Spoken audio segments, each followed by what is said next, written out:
A terrified Galactic Council begs leave Earth out of this war. The summons came on paper, not a digital message or a secure channel alert.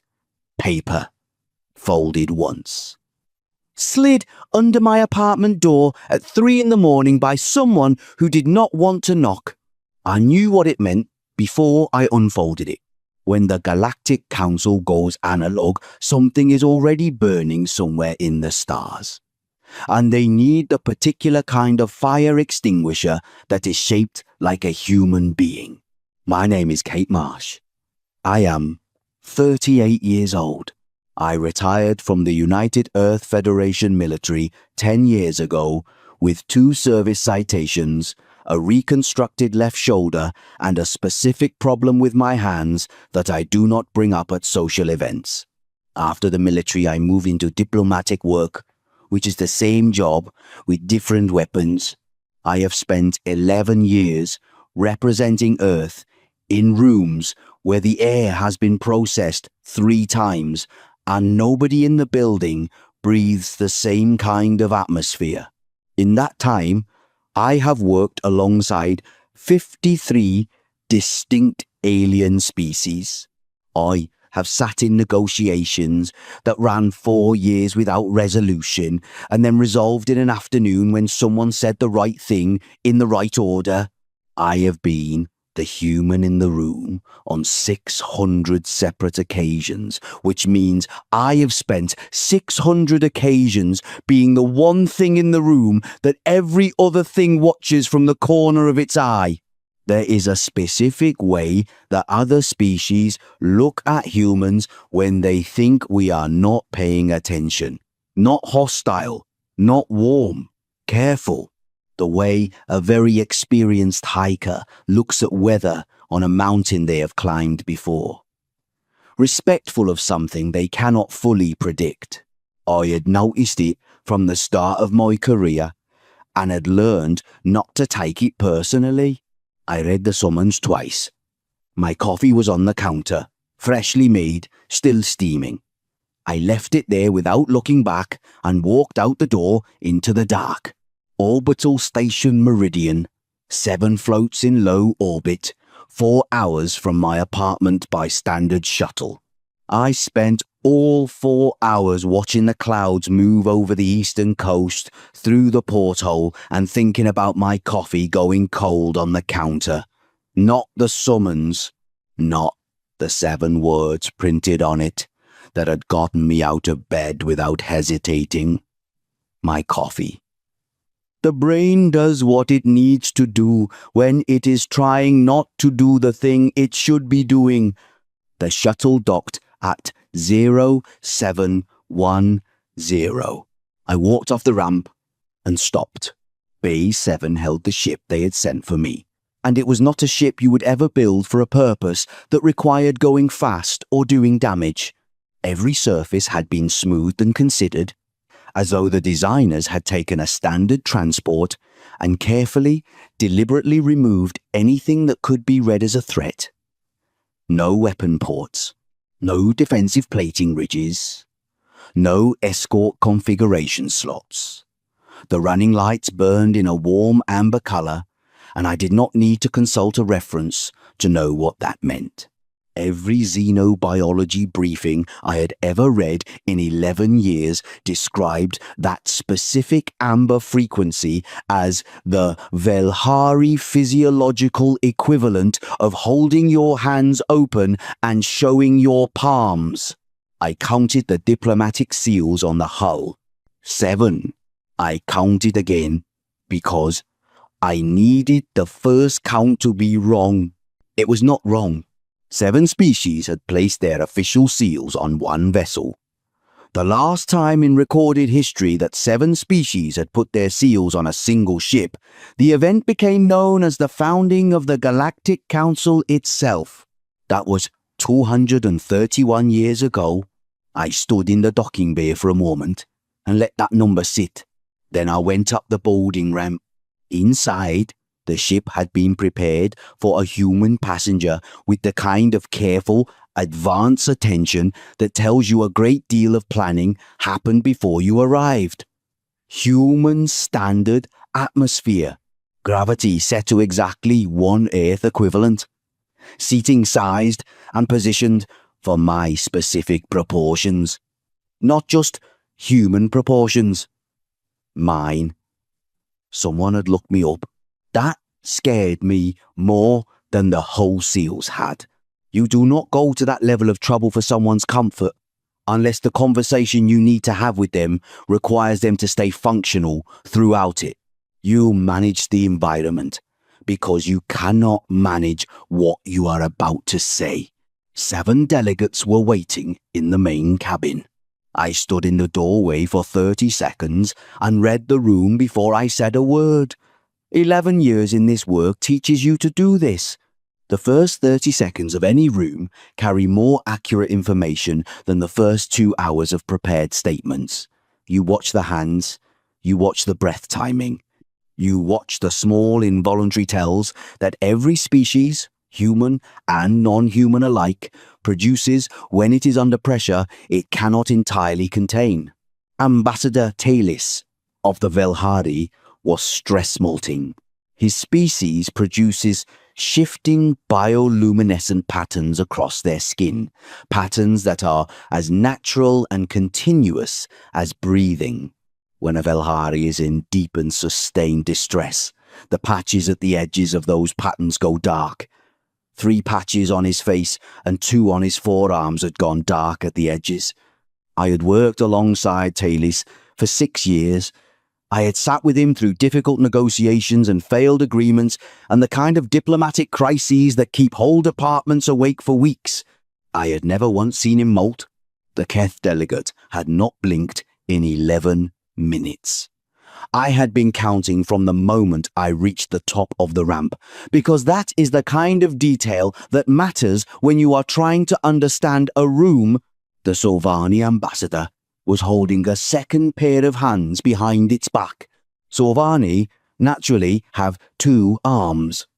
This is biological fact, documented in every xenobiology reference in the Federation database. Under specific neurological conditions caused by extreme and sustained stress, their bodies can produce additional limbs as an involuntary physiological response. It is not something they choose. Their body does it the same way a human body produces sweat, as an automatic reaction to something their standard biology cannot adequately process. The Sovani ambassador had grown a second pair of hands and was attempting to keep them out of sight. I looked at the remaining 4 delegates. Every one of them was carrying some version of the same weight. It was in how they held their bodies relative to the exits, in how they all looked at me the moment I crossed the threshold, in the particular quality of collective held breath silence that a room develops when everyone in it has been waiting for the difficult part and has just watched it arrive. They were afraid, not cautious, not politically managing a difficult situation. Afraid in the real and sustained way that beings are afraid when something has already begun and they have exhausted their own capacity to address it. I crossed to the seat they had prepared and sat down. I folded my hands in my lap. I waited. Talis spoke first, because Talis always speaks first. In 6 years, I had never once seen him seed an opening. "Commander Marsh," he said, his translator module rendering his words in careful, precise English. "We are grateful you came." "Of course," I said. He glanced at the prepared remarks on the display surface in front of him. Then he looked at me directly. "There is a conflict developing in the outer sectors," he said. "A war between 2 major civilizations, the Dravathi Imperium and the Sorathi Collective. The projections for this conflict, if it proceeds along its current course, reach conservative estimates of 40 billion casualties over a 3-year period. 17 star systems fall within the primary conflict zone. 3 of those systems hold inhabited worlds that have no part in this dispute. He paused. I kept my face exactly where it was and said nothing. The Galactic Council has exhausted its standard diplomatic channels. We are now focused on containment, on limiting the spread, on finding the fastest possible path to resolution before this reaches civilizations that are not involved. And you need Earth's help with that, I said. Talis held my gaze for a moment. In a manner of speaking, he said. He set his prepared remarks down. That is always the moment. Diplomats hold their notes the way a person on an unstable surface holds onto a railing. The moment they set the notes down, they have decided to say the actual thing they came to say instead of the version that was approved and reviewed and printed in advance. We are asking the United Earth Federation, he said, each word placed with the care of a person diffusing something, to sign the Neutrality Compact, a formal council-registered agreement committing Earth to non-involvement in this conflict. We are asking humanity to remain entirely outside this war while the Council's peacekeeping infrastructure manages it toward resolution. The silence that followed had a specific texture to it. The Sorvani's hidden hands pressed flat against its back. I looked at Talis. I looked at every face in that room. At the molting patches, the unblinking eyes, the extra hands.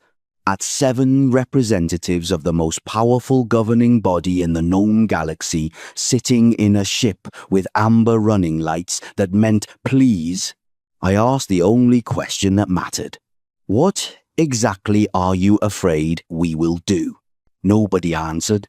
Outside the viewport, Earth turned below us, patient and cloud-covered, and mine. My coffee was somewhere in that cloud cover 200 kilometers down, on my kitchen counter, going cold. I looked at the planet for a moment. Then I looked back at Talis and waited for the truth to arrive. He did not answer right away.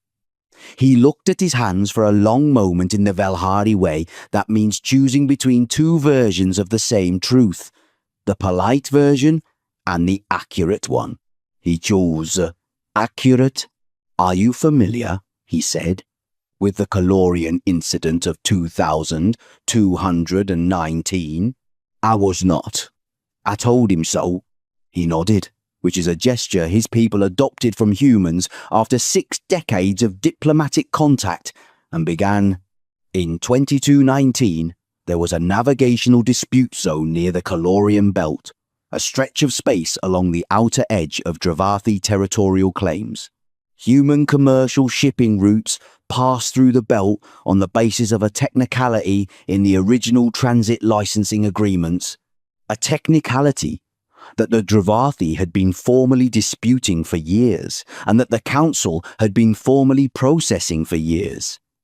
The situation was what diplomatic language calls an ongoing matter, which is the phrase that means everyone agrees a problem exists and nobody has done anything about it.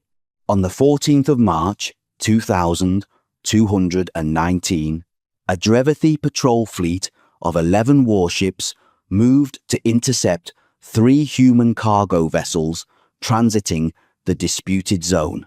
3 cargo ships, commercial vessels, registered freight carriers of the kind that haul mining equipment and food supplies and replacement parts for remote stations, not military assets, not significantly armed, each carrying a standard single defensive array, the kind required by Federation law for all deep space civilian vessels. 11 Dravathi warships moved to intercept. The Dravathi patrol fleet did not return.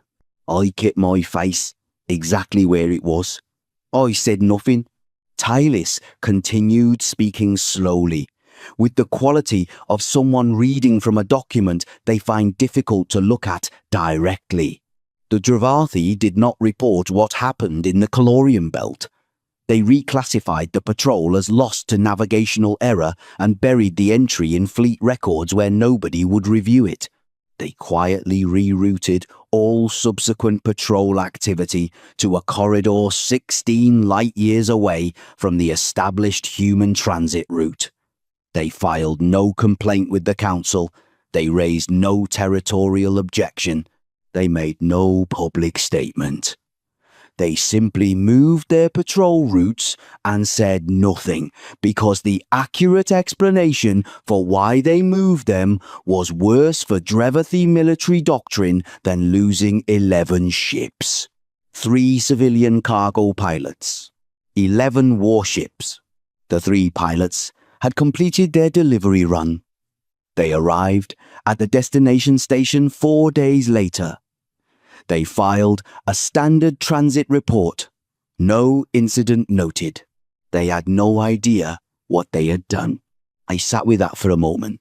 "This is why we are here," Tallis said. The room had a different quality now than it had when I walked in. The fear was the same, but it made more sense. This was not abstract institutional nervousness. This was 47 civilizations that had looked at something they did not fully understand and decided, collectively, that the correct response was to send one ship with open palm lights and ask it nicely to stay home. "How many species on this ship have seen those records?" I asked. "All 7, he said. "Everyone in this room has reviewed the full report." I looked at the delegates again, one by one. All of them had sat with those records before sending their seal to this ship. All of them had arrived at the same conclusion about what to do next. "The compact," I said. "What does it actually require?" He pushed it across the table to me. 17 pages printed on paper, which told me they were thinking about this in terms of physical permanence. I opened it and read the first 4 pages without rushing. The language was precise and fair. Non-involvement in the active conflict. Restriction on Earth military movement within the designated conflict zone. Neutrality registered formally with the Council, and binding under standard treaty law. It was not unreasonable. "If the war proceeds as projected," I said, "how many of those 40 billion casualties are from the 3 inhabited systems in the conflict zone?" Tallis looked at the surface in front of him. "Conservative estimate. 600 million non-combatants. Almost entirely." I folded the compact and put it in my jacket. "I will take this to the Security Council," I said. "I will make the case for it. I cannot guarantee the outcome." "We understand," he said. "We are asking only that you try." I stood up. The Sorvani's secondary hands moved once. The Keth delegate finally blinked. At the boarding ramp, I stopped and looked back. "The Calorium pilots," I said. "Do you know their names?" Tallis checked something on his display. He gave me 3 names, simple names. The kind of names that belong to people who haul freight between stations and go home to families who ask about the trip over dinner. I thanked him. I walked down the ramp. The shuttle home was 4 hours. Earth grew in the window the whole way down, patient, cloud-covered, the same planet it always was.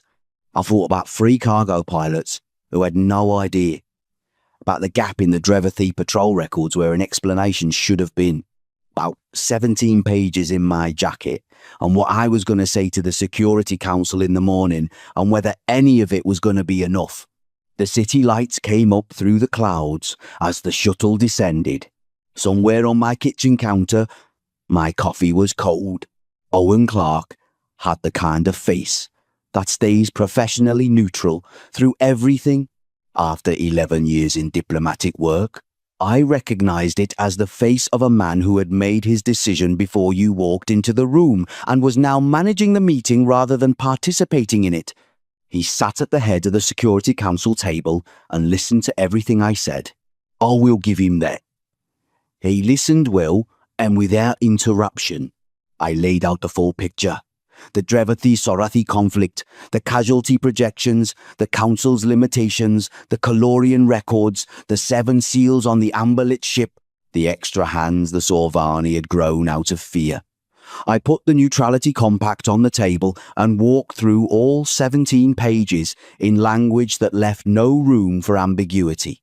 When I finished, Clark said, "You are asking us to formally commit to standing aside while 40 billion people die. I am asking us to trust that the Council's peacekeeping structure is better positioned to resolve this than we are," I said, "and to acknowledge that our involvement carries risks that are harder to calculate than the risks of staying out." "The Calorian records," he said. "You believe them."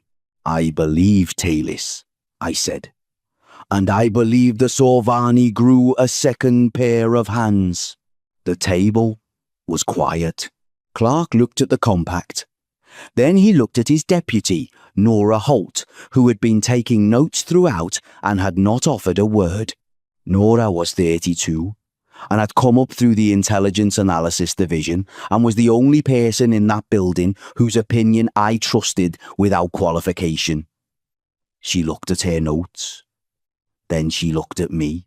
Her expression was the kind that does not tell you the answer, only that she has understood the question. The next 3 weeks were the closest thing to a controlled fire I have ever managed professionally. I met with individual council members in their offices, in corridors, over meals I did not eat. I sent briefings and answered questions at 11 in the morning and at 11 at night. I sat across from delegation representatives who wanted something they could show to their advisors and made the case in whatever language each of them needed to hear it in. I explained the Calorian incident in 3 different framings to 3 different audiences and watched each of them process the same information at a different speed and arrive at roughly the same place. Clark came around the way a large and careful thing turns. Slowly, but moving. By the end of the 2nd week, Nora found me in the corridor outside the briefing room and said quietly that the votes were there. Not unanimous. There would be formal objections for the record, but the core coalition to pass the compact was assembled if the presentation held through the final session. I went home that night and drank my coffee before it went cold for the first time in 3 weeks. I slept for 7 hours without waking. The mining station Hargrove 9 was destroyed on a Tuesday. The duty officer at Federation Command reached me at 0430, the same hour as the paper summons, and read me the initial report in the flat and careful voice. That means the person speaking has already processed what they are saying and has decided that the only way to keep functioning is to use the fewest possible syllables. 43 personnel. Routine operations at a resource extraction site in the outer sector. The Sorathi Collective, running a military expansion parallel to their preparations for the Drevathi conflict, had sent a fleet through that sector to establish a resource corridor. The commanding officer of that fleet had encountered the station and made a decision. The official Sorathi communication, received through back channels the same morning, used the word miscalculation. I read the communication 3 times. It was genuinely well written. Precise language, the correct formal expressions, the appropriate phrasing for an acknowledgement of unintended harm. Someone in the Sorathi diplomatic corps had put real care into the word selection. Someone had also chosen an elegant typeface for the document, clean and considered. I found myself spending too long thinking about that font, about the person who opened a type library and selected something that communicated gravity. I kept thinking about it after I should have stopped. The 43 names listed in the incident report were in standard mission transcript formatting. I read all of them. One of them was a cook named Clara Ford. Her personnel file noted she had submitted a reassignment request to a closer station 6 months ago and was waiting on approval. I put the communication down and called Tylis. He answered before the second tone. I know, I said. The compact. He was not calm. Sign it now. Get Clark in a room today. Whatever you need to say it now, before your government has time to... Tylis, I said. He stopped. The Security Council is meeting in 40 minutes, I said. Go, he said. Kate, please go now. I went. Clark was already in the chamber when I arrived. All 16 members of the Security Council were present. The room had the feeling of a space that has been occupied for some time without anyone speaking. Coffee cups that had been refilled and not touched. Papers moved and moved back. The particular stillness of a group of people who have all seen the same thing and are waiting to find out what it means. Clark looked at me when I walked in. You have seen the Hargrove report, I said. Everyone here has, he said. Then we moved the compact vote up, I said, before the public statement. Before this gets framed as something other than a tragic incident in a conflict zone we have no business being near. Clark looked at me. The statement went out 40 minutes ago, he said. I stopped. What did it say? He slid a printed copy across the table. 14 words. I read them once. I read them again. Noted. Forwarded to the appropriate operational command. No further comment at this time. The room was very quiet. 14 words. Not we condemn this act. Not we demand accountability. Not we mourn 43 lives lost to a decision that was not an accident but a calculation. Not any of the language that a government uses when it is grieving and wants the galaxy to see it grieving. Noted. I set the paper down. My comm unit buzzed. Tayless. I let it go to message. 43 names. Clara Ford waiting on a station transfer. And 14 words that the entire Galactic Council, if they were reading the same feed I assumed they were reading, had just received from Earth's official diplomatic channel. I had spent 11 years learning to read the space between what words say and what they mean. And what those 14 words meant, to anyone who had ever watched humanity operate when the people giving orders were no longer interested in talking, was not no further comment. It was, we are done talking. My comm buzzed again. Not Taylor this time, UEF Combined Operations Directorate. Requesting my availability for a liaison deployment. I looked at the message for a long time. Long enough that Clark, across the table, cleared his throat. Commander Marsh, he said, with a particular evenness. You should probably take that. I took it. The UEF Combined Operations Directorate gave me a desk on the carrier Northern Light, a security clearance that covered every operational file in the system, and a view of the outer sectors from the observation bay that on clear nights was genuinely beautiful in a way that felt inappropriate given the circumstances. I think they gave me full access because they wanted a record that was written by someone with the standing to present it at the council table later. An official witness. Someone who could describe what happened in terms that held up under scrutiny. That is one theory.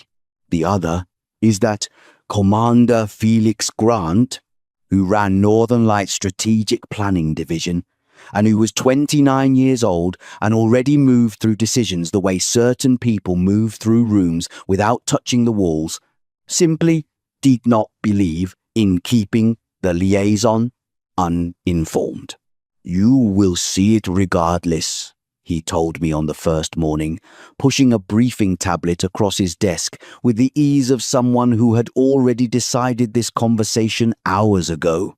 "Better you understand it as it happens than reconstruct it afterward." I picked up the tablet and started reading. The Drevathi-Sorathi conflict, at the point of Earth's formal entry, had been active for 4 months. The early engagements had proceeded roughly according to both sides' projections. The Sorathi had secured 3 resource systems in the outer zone. The Drevathi had pushed back with fleet strength in 2 of them. The Council's peacekeeping observers had filed 17 formal objections and been diplomatically set aside 17 times. The war had found its shape. Both sides had supply chains established, fuel depots active, repair stations operational, communication relay networks threaded through the conflict zone. The vast and complicated infrastructure that any civilization requires to sustain a war at distance from its home territory was in place. UEF Combined Operations had spent 4 months doing nothing but mapping it, not engaging anyone, not appearing on anyone's tactical displays. They had deployed a collection of unmanned survey platforms into the conflict zone through transit corridors that touched no militarized space, and those platforms had built the most detailed logistical portrait of a foreign military operation I had ever seen in a briefing document. Supply routes, fuel dependencies, communication relay architectures, the commercial transit relationships that kept both sides' forward operations running. Every door, every threshold, every load-bearing joint in the infrastructure of a war. They knew where all of it was. "The Sorathi fuel depot at Grid 7 North," Grant said, tracing the map on my tablet with one finger. 63 vessels cycling through it on a rotating resupply schedule. That depot receives its deliveries via this route. He drew the line.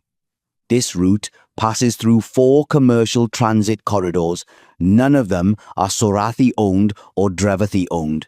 All of them have established business relationships with Earth-registered logistics companies. I looked at the map. "You are going to ask those companies not to service that route," I said. "I am going to have a conversation with those companies," he said, "about certain regulatory complications that have recently come to light in the transit licensing framework covering that corridor. When the depot stops receiving resupply," I said, 63 warships lose operational capacity. They would need to pull back to secondary staging areas for servicing," he said. "Which opens the Drevathi primary advance corridor here," he tapped a different point, "where the Drevathi will move forward into this system, which is a critical waypoint for their own communication relay network. A relay network that runs through a maintenance zone where Earth-registered infrastructure service contracts have, as of last week, technically lapsed pending renewal review." I set the tablet down. "How long does this take?" I said. "Full operational resolution? 6 months from now. Possibly less if both sides respond to pressure points at the pace the models suggest." He looked at me steadily. "Direct combat casualties on our side. The projection is 0. We are not going into direct combat." "0, I said. "0, he said, without any particular weight. "The way you say a number that is simply accurate." I picked the tablet back up. "That was day 1. The 6 months that followed were unlike anything I had encountered in 11 years of observation. Not because of what happened, because of the quality of how it happened. There were no fleet engagements with any dramatic outcome, no planetary bombardments, no battles that would earn their own section headings in a history book. There were conversations. There were licensing complications. There were shipping route modifications and fuel delivery delays and communication relay maintenance windows that ran long. There were quiet meetings between Federation trade representatives and neutral logistics companies, meetings I was never inside, the outcomes of which I watched appear on Grant's tactical map over the following weeks as coloured zones shifted from red to amber to grey. Grey meant disengaged. Forward operations suspended, resources pulled back. The grey spread across the map slowly, the way a tide comes in. Not dramatic, just steady. I watched it from my desk on Northern Light, drinking the terrible coffee the carrier stocked, which tasted like something had happened to it at some point in the process, and nobody had addressed it, and trying to fully understand what I was watching. What I was watching was humanity fighting the conditions that made the war viable. Not the Dravathi, not the Sorathi, the war itself as a physical and logistical reality, the infrastructure that made sustained armed conflict between two major civilizations possible, understood with a precision that made me think more than once about 3 cargo pilots who had filed a standard transit report. On day 62, the Sorathi Logistics Command requested a communication channel with the Council. I was in the briefing room when Grant received the report. He was looking at a tactical display, and he did not change his expression when his aide read him the message. "Noted," he said. The same word the Federation had used 43 days earlier in a different context. He said it in exactly the same tone. I wrote that down. On day 79, I was in the observation bay when Admiral Veth Sorak of the Sorathi Southern Command addressed his fleet command staff in a briefing that our intelligence systems were pulling in real time. I watched his face on the translated feed. He was not young. He had the bearing of a being who had commanded large things for a long time and was comfortable with large things going wrong. He had sat through bad briefings before. He had made difficult decisions with the steadiness of deep experience. His tactical system finished its 30-minute projection. The room on the other end of the feed went silent. Veth Sorak sat very still. I watched his face in the moment that comes after a briefing restructures the fundamental assumptions of an entire campaign. The moment when the calculation finishes and the conclusion is clear, and checking the numbers again does not change the answer. The humans had not engaged his forces directly. They had not needed to. They had mapped everything before stepping in. Every supply line, every fuel route, every communication dependency, every relationship between his fleet's operational capacity and the neutral commercial infrastructure sustaining it from the outside. And then they had adjusted that infrastructure with surgical patience, not cutting it, not destroying it, redirecting it, introducing friction at the exact points where friction was most expensive, consistently. Without announcement, without any declaration of action, his fleet had been losing operational capacity for 79 days and had not engaged a single human vessel. He sat with that, then he said something to his staff that the translator rendered as, "They already knew where every door was before they decided whether to open any of them." His second in command said, "Sir, their casualty numbers." He looked at the figure on the display. 0. She had reviewed the figure 6 ways before the briefing. It was accurate. The humans had entered a war between two of the most powerful civilizations in the galactic community. They had been operating within that war for 79 days. They had not taken a single direct combat loss. Not through luck. Because they had designed the operation around the assumption of what a loss would cost, decided it was worth nothing, and built every decision from that point outward. They had planned for failing before they started, set the price of failure at 0, and constructed a campaign that never required paying it. I turned away from the feed. Someone had left a coffee cup at the edge of my console, half full, cold. Nobody had moved it. In the middle of 6 months of the most significant military operation in 3 centuries of galactic history, someone had set their coffee down, walked away to do something, and not come back for it, and everyone who had worked at that console since had moved around it. I looked at that cup for a long time, thought about 43 names on a mission transcript, about Clara Ford's pending transfer that would never be processed now, about Talis's dark-edged molting patches and the Sorvani growing extra hands because it was frightened of what we might do. The Drevathi Imperium suspended its forward operations on day 111. The Sorati Collective formally requested council mediation on day 119. The war was over on day 123. The war that had been projected to consume 3 years and 40 billion lives was over in just over 4 months from the day Earth entered it. 600 million non-combatants in the conflict zone's inhabited systems were alive, who the projections had already counted as casualties. I sat in the observation bay of Northern Light and looked at the stars for a while. Nobody asked me anything. Nobody needed to.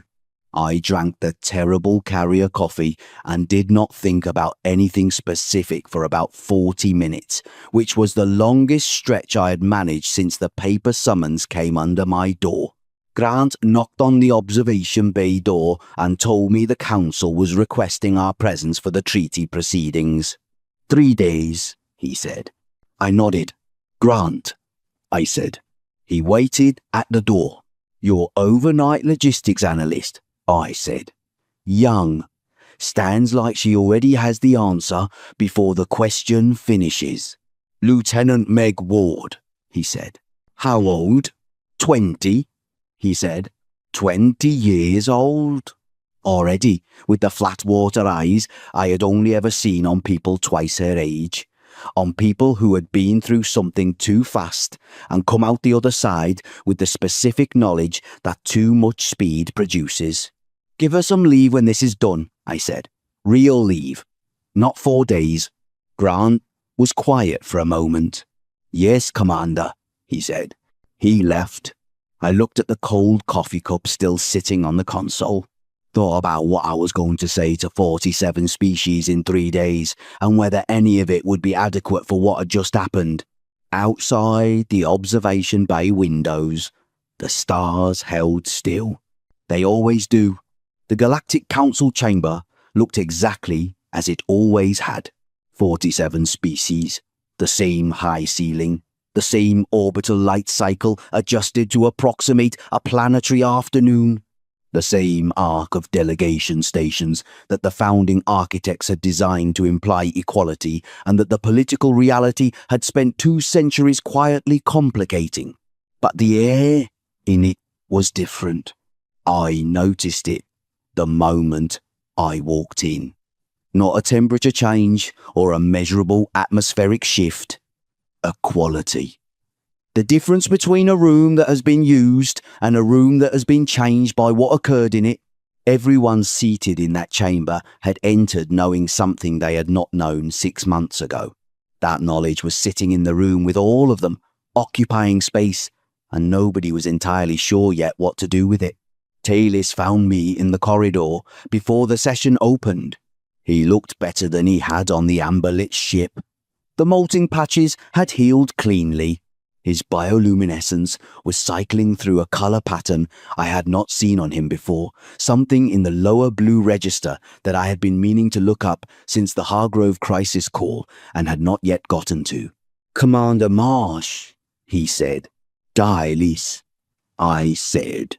"You look tired," he said. "I am tired," I said. He looked at me with the careful attention he uses when he is deciding how much of a thing to say. "Thank you," he said, "for the record you kept, for being there." "I was an observer," I said. "You were present," he said, "in the room where it could be seen and recorded clearly. That matters. It will matter for a long time in the discussions ahead." I thought about Grant's desk and the cold coffee on the console and 20-year-old Meg Ward with veteran eyes. "A little," I said. We walked into the chamber. The Dravathi delegation was seated 6 positions to the left of the Sorathi delegation. The seating committee had done this deliberately, the diplomatic equivalent of placing 2 people who have been fighting at opposite ends of the table and hoping the distance holds. Both delegations had their prepared materials open in front of them and were looking at those materials with the focused attention of beings who have decided that eye contact with the other party is not something they are ready for. Yet, I took my seat. My chair was, as it had always been in this chamber, 3 inches too tall for me. My feet did not quite reach the floor. I had been sitting in this chair with my feet slightly lifted for 11 years, representing 8 billion people in a chair that was not built for human proportions. I had never raised it as an issue. It was not an issue. It was just a chair. The formal session lasted 6 hours. New territorial definitions, peacekeeping zone structures for the conflict regions, reparations frameworks for the 3 inhabited systems that had been inside the war zone, council oversight mechanisms for the reconstruction period. It was meticulous and necessary and looked nothing like what created the need for it.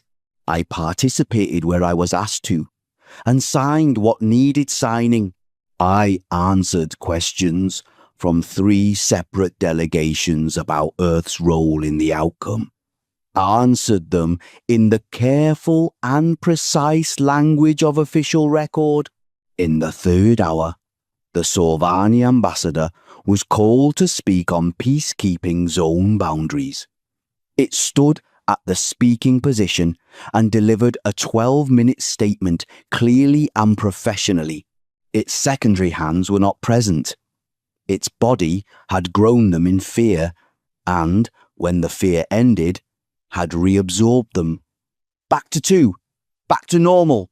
I noted that in my official record, in the 5th hour, I watched the Dravathi lead delegate and the Sorathi lead delegate both sign the same page of the same document. Neither looked at the other, but both hands moved across the same page within 60 seconds of each other, which 6 months ago would have been classified as an impossible outcome by every projection model on the Council's analytical staff. After the 6th hour, the session chair declared recess. I sat in my chair for a while after most delegates had moved toward the refreshment stations. I was looking at the chamber and thinking about something I had been working through for 3 months. Slowly. The way you think about something, you are not entirely sure you want to finish thinking. I had been doing research on the Quarantine Accords of 2163, not on their formal content. I knew that well. Every UEF diplomat learns the Accords as foundational material in the first year of training, the framework for humanity's first century of formal galactic contact. The protocols, the contact structures, the managed relationship between Earth and a galaxy that was still learning what to make of us. The standard history. describes them as protective. The galaxy needed time to understand humanity. Humanity needed time to understand the galaxy. The Accords created that space. I had accepted that framing for 11 years because there was no particular reason not to. 3 months ago, I had started reading the primary source documents, not the summary, the original text and the records around the negotiation, the drafting correspondence, the internal cables between the Earth delegation and the Council's founding parties in the weeks before signing. Secretary General Amara Ose had led the Earth delegation in 2163. She was 44 years old, a career diplomat with 20 years in interplanetary relations before first contact. The historical record describes her as methodical and precise and difficult to read in a room. Her photograph from the signing ceremony shows a woman looking directly at the camera with an expression I had spent 3 months trying to describe accurately and could only get this close. She looks like a person who has just finished building something difficult and is not entirely sure it will hold. The incident preceding the Accords was classified at the highest council level, the same level as the Calorian records. I did not have direct access, but I had found the edges. A reference in a delegation cable from the week before the signing. A single line in a reconstruction report that had not been fully processed in the archive system and had sat there for 60 years unredacted. A photograph from 3 weeks before the ceremony showing us in a meeting with the founding party representatives. The expressions on those representatives were unmistakable to anyone who had spent 11 years reading rooms. They had just been shown something that rearranged their understanding of what they were dealing with. The Quarantine Accords of 2163 were not written to protect Earth from the galaxy. Amara Ose had looked at something and decided that the galaxy needed more time, not to understand humanity, to be ready for it. She had built the cage with Earth on the inside and put the warning label on the inside of the door, facing inward, where only humans would see it. We had done this to ourselves, knowingly, because someone had looked clearly at what we were capable of and decided, not yet, give everyone more time. I sat in my 3 inches too tall chair and thought about that. The Dravathi-Sarathi War, whatever its outcome in the long record of history, had changed the arrangement between Earth and the rest of the galaxy in ways that could not be walked back. The amber-lit ship and the Neutrality Compact and the 14 words that ended the discussion of whether we would stay out, the grey spreading across Grant's tactical map. Beth Sorak's face when the number came up 0. 600 million people who were alive instead of in a casualty projection. Amara Ose had built something in 2163 that had bought 60 years of time. Whether 60 years had been enough was a question I did not have an answer for. Talis found me still in my chair when the chamber had emptied. He sat down in the nearest available seat, which was sized for a Keth delegate and too narrow for him, and he settled into it with the comfortable ease of a being who has spent enough years in meetings designed for someone else's body that the inconvenience has become invisible. We sat in silence for a moment. We had known each other long enough for that. It will take years, he said.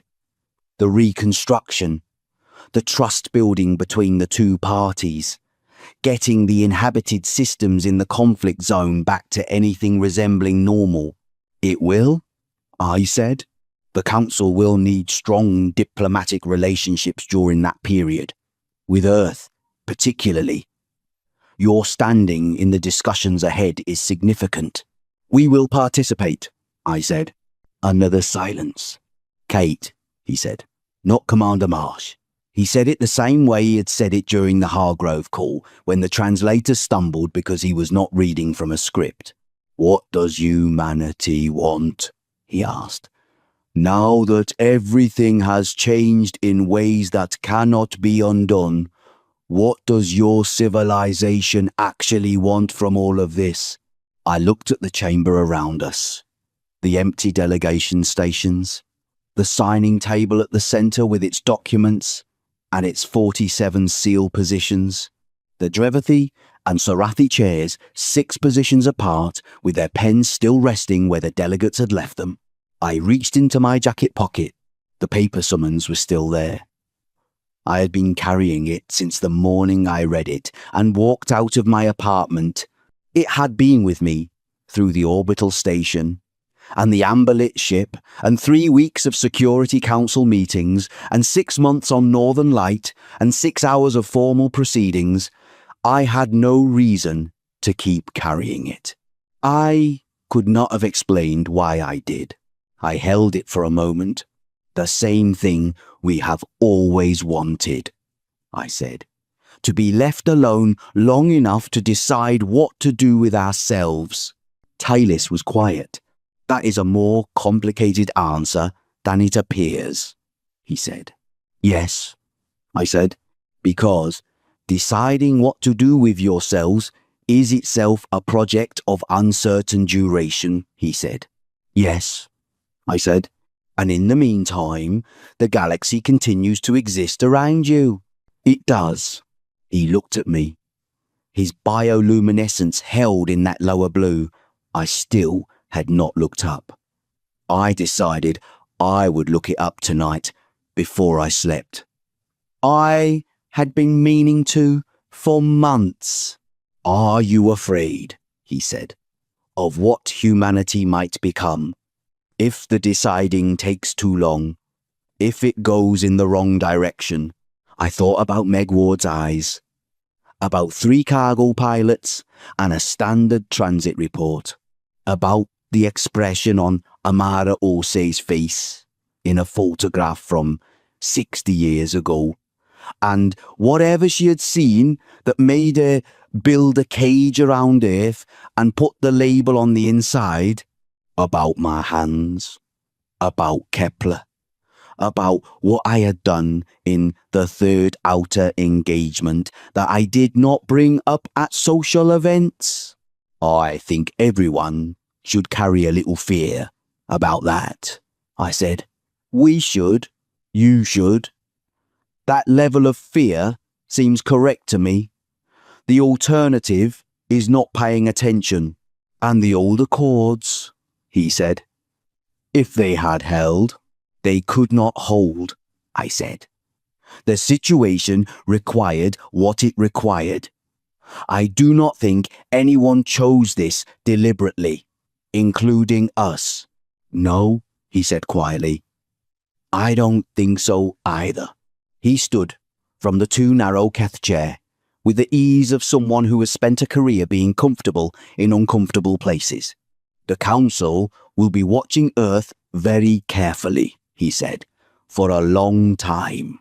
I know, I said, and we will be hoping, he said, paused, selected the next word, that the deciding goes well. I stood up. My feet found the floor. We walked out of the chamber together through the corridor to the junction where his path and mine split. He went toward the Council residential wing. I went toward the shuttle bay. At the junction, he stopped.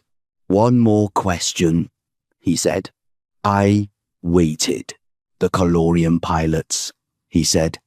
The 3 cargo pilots. Do you know exactly what they did? In the belt? With those 11 ships? I looked at him. No, I said. Still classified. Would you want to know? He asked. I thought about it.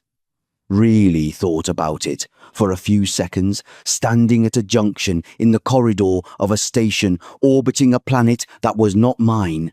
I think, I said, that might be one of those things that does not need to be understood in order to be respected. He held that for a moment. Then his bioluminescence shifted. The lower blue changed briefly to something warm and wide, something that moved across more of his skin than his usual patterns reached. I did not have the look up for it yet. He inclined his head in the Velhari gesture that his people had been using in diplomatic contexts before first contact with humanity, the gesture that predated everything they had adopted from us and therefore carried something cleaner and older in it. I took it for what it was. I walked to the shuttle bay. The descent was 4 hours. Earth grew in the window as the shuttle came down, the same cloud cover it always had, the same patient turning. I watched the coast appear through a break in the clouds and thought about nothing in particular, which is a thing I have learned to do when there is too much to think about and none of it is ready yet. My apartment was the same as I had left it. It always is. The same furniture in the same positions, minus whatever perishables have expired and plus however much dust has settled in the time I was gone. 6 months had produced a meaningful amount of dust. The coffee cup was on the counter. I had known it would be there. I had thought about it at intervals for 6 months. Through the amber-lit ship and the Security Council chamber and the Northern Light and the observation bay and 6 hours of treaty proceedings, my coffee cup had been sitting on my kitchen counter going cold and then past, cold and then past everything coffee can be. I picked it up, rinsed it, looked at the dark ring at the bottom where 6 months of sitting had left their mark. I made fresh coffee. I stood at the counter while it brewed and looked out the window at the city. The lights were on. People were moving through ordinary evenings on a planet that had just participated in ending a war that was going to consume 40 billion lives. Most of them did not know the details yet. The full picture would take time to reach the public. The Calorian records would stay classified. What I had pieced together about Amara Ose would stay in my personal notes until I figured out what to do with it. For now it was just the city and the evening and coffee brewing. I thought about Talis's question. What does humanity want? I thought about it the way you think about something without a clean answer that probably never will have one. 8 billion people on one planet, with colonies and outposts reaching further every decade, and a history that contains everything humans are capable of, the full range of it, the best and the worst, and all the complicated ordinary space in between. We want what everyone wants. To be safe, to matter, to build something that outlasts us. We want to be left alone long enough to understand what we are going to do about the parts of ourselves we have not fully understood yet. The parts that 3 cargo pilots carry without knowing it, and that show up in the gap where an 11-ship patrol record should be. The parts that Amara Ose looked at in 2163 and decided the galaxy was not ready for. The parts that live in my hands from what happened at Kepler, that I have not talked about at social events or anywhere else, that are simply there the way a reconstructed shoulder is there, part of the permanent record of what I have done and what has been done, and the distinction between those two things, which is not always as clear as it should be. The coffee finished. I poured a cup. It was hot. I drank it before it went cold. Outside, the city kept its rhythm. The stars were coming up above the light, faint but present. The same stars that Veth Sorak was looking at from a different system tonight, thinking about the 0 on his tactical display.